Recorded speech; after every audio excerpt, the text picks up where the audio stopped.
Queremos acolher você que nos acompanha pelo nosso sistema de comunicação. Nós estamos no programa A Voz do Reitor e hoje, com muita alegria, queremos acolher o nosso padre, Padre Fábio, reitor do nosso santuário. Sua bênção, padre. Deus te abençoe, Karen. Deus abençoe todos aqueles também que nos acompanham pelo sistema de comunicação do nosso santuário. E hoje nós queremos saber um pouco mais, padre, como que foi a vinda do Senhor para esse santuário, como que é estar à frente da Romaria de Nossa Senhora da Penha. Bem, Karen, o interessante é que quando o Dom Giovanni me chamou em 2022 e me comunicou, me perguntou se eu aceitaria ou não uma nova missão, eu disse que sim. E, surpreendentemente, ele falou: Guarinos, assumir a reitoria do Santuário Nossa Senhora da Penha.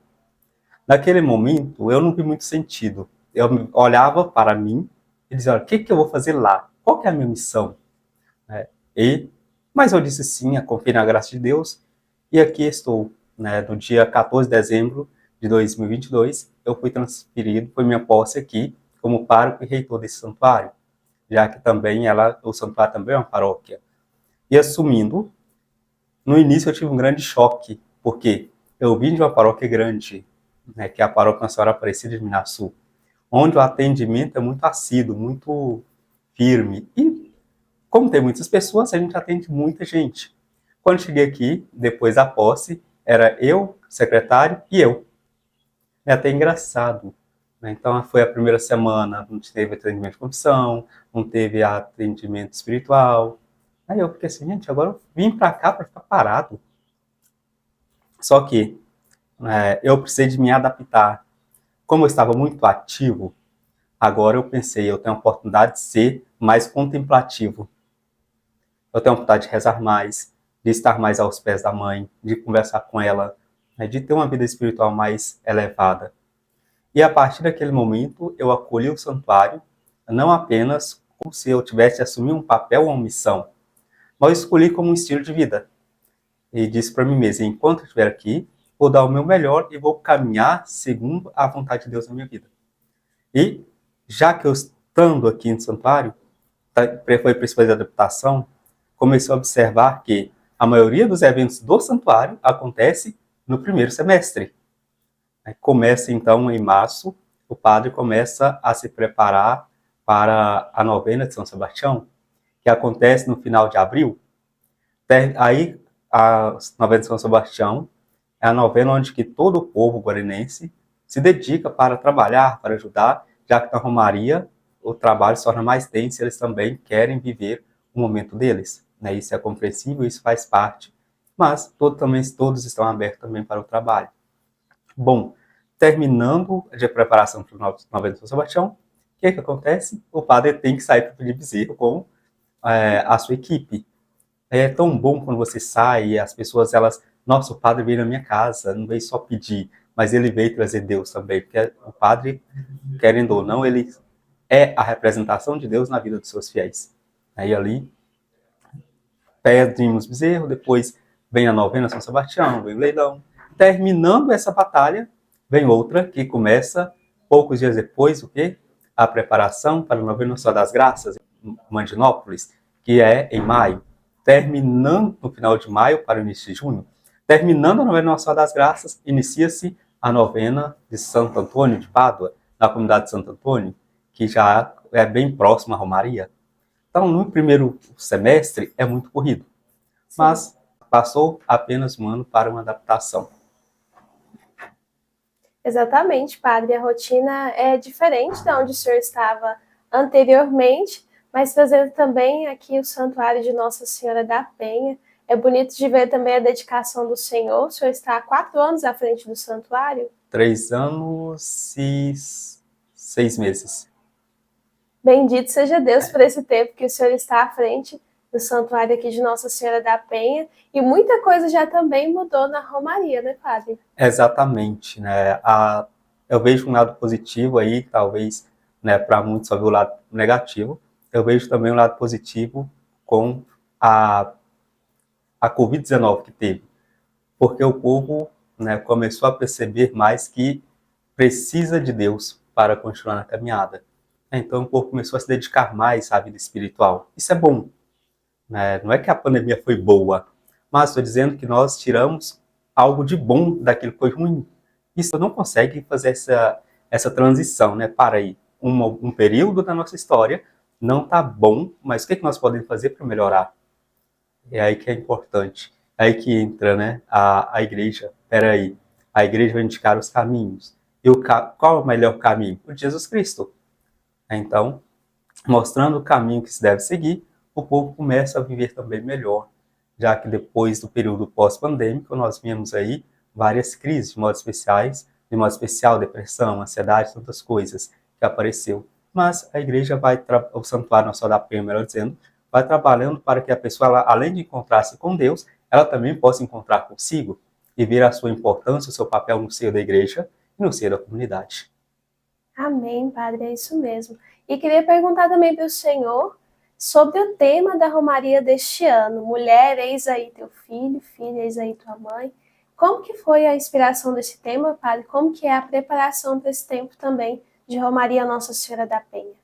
Assim que terminou a Romaria do ano passado, que nós completamos ano passado 275 anos, que vem com um tema especial, que não vem ao caso agora, eu comecei a pensar qual seria o tema, né?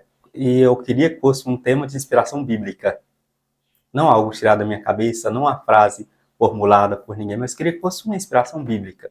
E para ter inspiração bíblica, você precisa ler a Bíblia.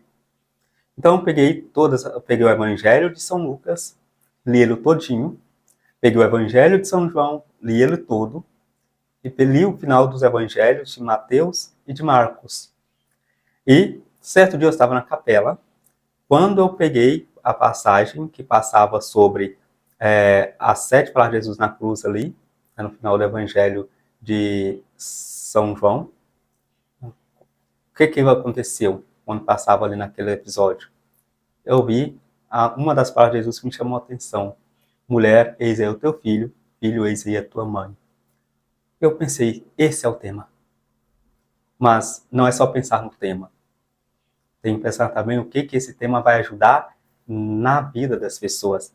Já que foi uma inspiração bíblica, mulher, eis aí o teu filho, filho, eis aí a tua mãe, cabe agora a mim descobrir qual seria o impacto disso na vida das pessoas. E aí, né, que foi interessante. Peraí, qual é o papel da maternidade no mundo de hoje? Como, né, a mulher ela precisa ver o seu papel como mãe. E nós, como filhos, como devemos ser filhos? E olhando para a imagem de Nossa Senhora, ela é o modelo perfeito de uma maternidade perfeita. Porque, justamente, né, ela acolheu a palavra de Deus, foi o primeiro passo. Vivendo na presença de Deus, ela assumiu sua missão de ser mãe do Salvador. Sendo mãe de Jesus Cristo, ela, enquanto a sua humanidade, ela foi educando e criando Cristo de forma perfeita. Tanto que Jesus ele é conhecido como filho de Maria, o filho do carpinteiro. Né? Para ter essa lembrança especial, é preciso uma mãe muito presente. É preciso lembrar, olha, minha mãe, ela é fundamental na minha vida. No mundo de hoje, a figura da maternidade e da paternidade está se perdendo. É isso que Deus quer. Trabalhar a importância da maternidade na sociedade hoje. Mas não basta trabalhar a importância da maternidade. É preciso também que os filhos olhem pelo sacrifício que as mães fazem por eles. Às vezes também isso se torna quase que inexistente na sociedade de hoje, justamente porque hoje, de certa forma, os filhos eles conseguem tudo o que querem, os pais dão, só que falta esse amor real, esse amor presencial, esse amor que transmite uma verdadeira experiência de estar junto, de compartilhar a vida, né, de olhar não só para o pai e para a mãe, como alguém que pode dar algo, mas não, olhar para a mãe como alguém que é importante. A Virgem Maria ela fez esse papel muito bem. E o mais importante de tudo isso, né, a doação total de Cristo. Né, se nós olharmos, quando Cristo ele fala essa frase, ele não está simplesmente dizendo, olha, mulher, eis aí o teu filho.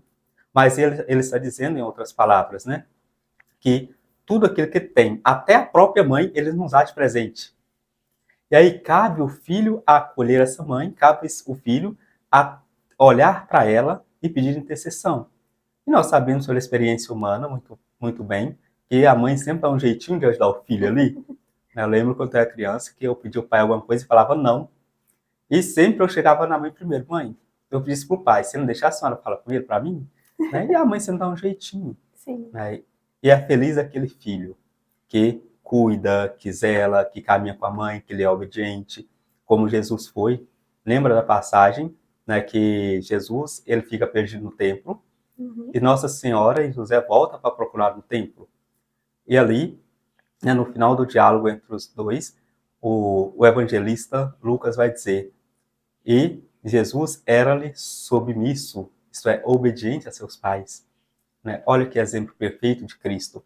Eu digo que não tem outro modelo para seguir nessa vida, para nós somos filhos, senão o modelo de Cristo, que é o modelo perfeito. Ela ensina-nos até como suportar as dificuldades do dia a dia. Sim. Então isso é muito importante para a nossa sociedade. Os filhos que de fato se preocupam também com a mãe. Tanto que depois vai falar, filho, eis aí a tua mãe. E continua, depois daquele momento em diante, o discípulo tomou Maria e levou para casa. Ele aceitou esse presente de Cristo, da maternidade de Virgem Maria. Portanto, né, receber Maria por mãe é dizer, sim, Jesus, eu aceito a tua mãe por minha mãe, né, para que ela me proteja, para que ela interceda por mim. E o povo fiel tem essa convicção. É importante, as pessoas saem a pé, né? Às vezes, hoje eu conversei com uma pessoa que veio lá de Uirapuru, é longe daqui, mais de 90 quilômetros. Veio de a pé, né? Veio para agradecer, para pedir à Nossa Senhora que interceda para que obtenha tal graça, ou Senhor agradecer pela graça recebida. O que move essas pessoas que estão à fé? O que move essa pessoa sem ser a certeza de que a Virgem Maria intercederá por ela? E as pessoas compreendem muito bem isso. Tanto que tem nós podemos falar, olha, o povo fiel tem, mesmo que sem perceber, uma fé que é muito grande, uma fé que é verdadeira. Então nós vemos tudo isso na realidade. E aí o tema vem a calhar. Até porque, eu sou um padre que gosta de visitar as pessoas, e na casa, principalmente das pessoas enfermas, né, quando estava nas cidades maiores que tinha asilo, eu ia visitar os asilos, eu observava ali, né, às vezes um pai, uma mãe, depois na velhice era abandonado, era deixado de lado. Outras vezes, o filho que deixava o pai no asilo, a mãe, nem ia vê-los. Né, e às vezes as pessoas estavam em estado de consciência perfeito e diziam, olha, eu criei meu filho com tanto carinho, formei meu filho, doei a minha vida para ele, e olha agora onde ele veio me jogar. E aí o tema veio a calhar. Olha, uma inspiração bíblica, uma resposta humana para ajudar os fiéis a caminhar juntos de Deus e, de modo especial, estar com a mãe. Estar na casa da Virgem Maria, no Santo Nosso da Penha, é estar com a mãe. Aí o romeiro, quando chega aqui, ele vai fazer suas orações e, de modo especial, vai participar do banquete da Eucaristia, vai ouvir a palavra, porque a Maria também é a mulher da palavra, e assim sucessivamente. Bendito seja Deus, Padre, pela inspiração do tema da Romaria desse ano. Bendito seja Deus também por essa graça de estarmos unidos. 276 anos de fé e peregrinação é uma história também com Nossa Senhora da Penha. E para encerrar, Padre, eu gostaria de pedir ao senhor que deixasse uma mensagem para nós que somos romeiros, para quem nos acompanha pelo nosso sistema de comunicação e também que o senhor dê a bênção. Eu diria que daria 3 conselhos. O primeiro, saindo das suas casas para vir ao santuário, você precisa, antes de tudo, rezar por essa viagem. Pedir para que Nossa Senhora acompanhe, para que seu filho seja o nosso eterno protetor. E pedindo, uma vez pedindo ele a isso, confiar em Deus, confiar na intercessão de Nossa Senhora. Mas chegando ao santuário, dê um presente para Jesus. Que presente que cada romeiro pode dar para Jesus? Honrando a sua mãe. Tanto que nós temos orações como o Ângelo Meio-Dia, que vai nos ser aí meditado, com o evangelho do dia, 3 horas da tarde, 2h30 nós temos o que eu fiz Nossa Senhora, é uma forma de honrar, né, a Mãe de Deus na nossa vida e por aquilo que ela faz. E um presente que também você pode dar para Jesus Cristo é justamente participar das celebrações litúrgicas. Então é uma mensagem que precisa ser rezada, precisa estar na presença de Deus. E não existe outra forma de estar na presença de Deus se não participar da programação do santuário. Se vocês perceberem, quem está participando todos os dias, de modo especial nas missas das 7 da manhã, onde eu estou celebrando, existe um itinerário espiritual, desde a primeira missa até o final da última missa, que eu estou fazendo esse itinerário, para que as pessoas possam olhar para trás e dizer, olha, eu fui no santuário, eu vivi e estive na presença de Deus e vou viver na presença de Deus. É um itinerário muito bonito, né? O segundo conselho é aquele romeiro devoto que vem no santuário precisa também se confessar. A confissão é importante. A confissão é importante para que nós possamos fazer o quê, Padre? Poder participar da Eucaristia. Então, eu recordo aqui que o pecado mortal nos impede de receber a Eucaristia. E às vezes essa realidade fica esquecida. Então, peraí, cada fiel precisa analisar a sua própria vida, as suas ações no decorrer do ano. Tem gente que confessa de ano em ano no santuário. Então, peraí, você tem um ano que eu não confesso? O que eu fiz? O ideal é confessar sempre que comete pecado mortal. Mas nós sabemos que muitas pessoas não fazem isso, né? Então, peraí, o que eu fiz? Eu achei até engraçado. Teve uma vez que eu cheguei no santuário X e tinha uma fila enorme para atender a confissão. E chegou uma mulher e falou assim para mim, eu fiz a introdução, fiz um pai e pedi para que ela se confessasse. Ela disse, Padre, eu não tenho pecado. Eu falei, tudo bem, minha filha, então sai da minha sala, por favor. Aqui é para quem tem pecado. E cuidado, viu, para a senhora não morrer até amanhã. Eu acho que a senhora tem um pecado que a senhora não percebeu. E ela perguntou qual? O orgulho e a prepotência. Então, faz uma análise de vida. Depois ela saiu, voltou, fez análise e confessou. De fato, ela percebeu que era preciso fazer uma análise da própria vida. Porque não é só chegar e falar, Padre, eu fiz isso, isso e isso. Não, mas eu tenho consciência disso? E se outras coisas você fez foram esquecidas? Então, o Romeiro Nossa Senhora da Penha também precisa confessar para estar em comunhão com Deus e participar da Sagrada Eucaristia. O último conselho é que, no tempo da Romaria e em todos os dias das nossas vidas, nós precisamos aprender a fazer o bem.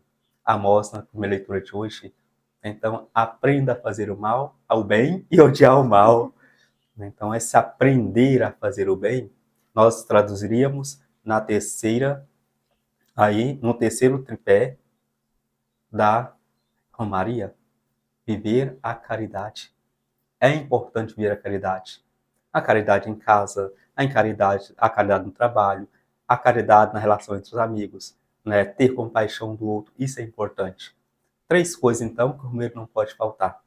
Participar das celebrações eucarísticas, confessar aqueles que precisam confessar e fazer o bem, isso é, praticar a caridade. Fazendo essas 3 coisas, o Romeiro fiel volta para casa melhor, com certeza. Então, temos toda a programação especial para que as pessoas possam acompanhar e fazer um encontro especial com Deus. Respondi sua pergunta? Respondeu sim, Padre Fábio. Muito obrigada. Então, o Senhor dê a bênção para os que nos acompanham pelo nosso sistema de comunicação. O Senhor esteja convosco. Ele está no meio de nós. Desça sobre vós e sobre todas as pessoas que nos acompanham a bênção de Deus Todo-Poderoso, Ele que é Pai e Filho e Espírito Santo. Amém.